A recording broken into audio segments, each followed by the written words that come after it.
Okay, welcome back in. It is 6:22 right now. There is a heightened state of security in D.C. and all state capitals ahead of the inauguration next week. The FBI says it has been tracking extensive online chatter about the potential for armed protest before or during the festivities next week. Around Washington, they've put a new fence around the U.S. Capitol. There's more than 20,000 National Guard members on hand, and the FBI says it plans to operate an around-the-clock command post at its headquarters in each of its 56 field offices around the country. They're also going to keep crowds out of the National Mall for the inauguration process. Right now, joining us live is Homeland Security expert Don Rondo from his home in Montgomery County. Good morning, Don. Good morning, Chris. Yeah, so Don, one of the questions I want to ask you before I talk about the actual security for the event is something that we've talked about in the past.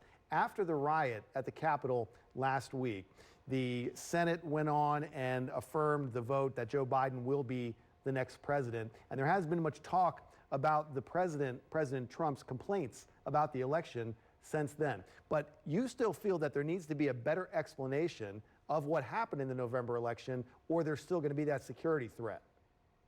Yes, absolutely, Christian.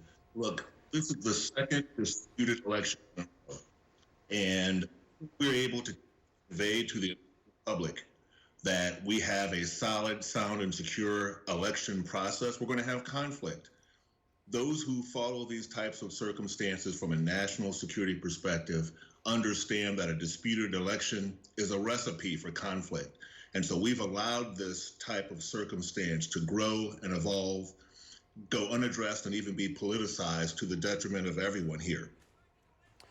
I think the response from Democrats, if there has been a response, and there has been much, simply has been that the 70 or so million people who voted for President Trump simply won't be convinced. There's nothing that you can say to them to convince them that Joe Biden won the election. So at this point, they've basically stopped trying.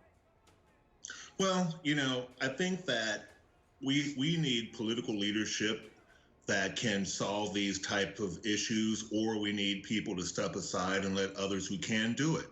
It's very simple to be able to articulate a position that's based in facts. I'm looking at this from a politically neutral security perspective, and you're able to diffuse a situation with facts. And either there was fraud or there wasn't. But what I do know is that you cannot allow tens of millions of people, or perhaps more, to believe that their vote was stolen, do nothing that affects the issue, and expect it to be okay. So what they have done, Don, is they have added massive security to the U.S. Capitol in advance of the inauguration, some 20,000 members of the National Guard on hand. Before I ask you about any random threats around the country, do you think they've done enough to protect the inauguration ceremony next week?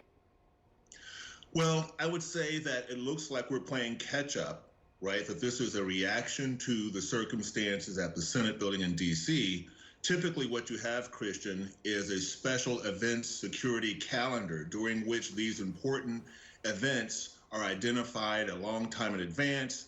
There's a kind of a joint agency process where there's a risk assessment performed, and recommendations are made and resources are allocated from multiple agencies. It looks like they may now be doing that. I even theorize, Christian, if COVID hasn't impacted the ability for some of these fed, state, and local agencies to work together in the way that they normally have. And what about this chatter online that you've seen reports from the FBI, whether you want to talk about militias or potentially even people who were involved in the riot at the Capitol last week, still talking about what they plan to do next and other threats outside of Washington? Look, I really think that it's time for cooler heads to prevail and step up and apply leadership here. 2016, I provided a situation report and then later a briefing to the Department of Homeland Security on militias. I did so at their request, and I did so from a politically neutral perspective. And, I think what we have to do is stop pouring gasoline onto a raging fire and be surprised when it rages. We have to stop tossing around words like every militia is racist and every Democrat is a socialist or a communist, and really kind of stay focused on problem solving. So I believe there to be legitimate concerns. I'm not aware of any specific credible threats, but look at the environment that we're in. We have failed to address the concerns of millions of people, and we're going to have to do that before we see a reduction in risk associated with this entire episode. Okay, Don Rondo, thanks so much for joining us this morning. We're going to keep in touch with you and hopefully talk to you again here as the inauguration is now set for Wednesday of next week. Thanks again, Don. Thank you, Kristen. Okay, a lot of people still waiting to get a stimulus check that after their